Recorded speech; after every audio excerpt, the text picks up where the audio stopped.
Hello, in this video, I'm going to show you how to open a bank account in the US. First of all, go to the website of the bank account you want to sign up for.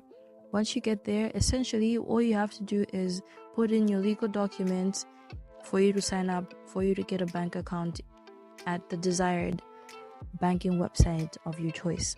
In this video, we went to the Bank of America, and this is all you have to do for you to sign up for a bank account. For you to sign up for another banking service like Wells Fargo, all you have to do is go to the website and click on Get Started.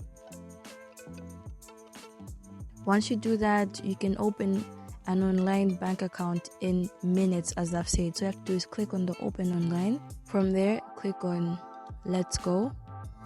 Once you do that, all you have to do is put in the basics. As I've said, let's start with the basics. You put in your mobile number or your SSN, and that's how it's done on the Wells Fargo website.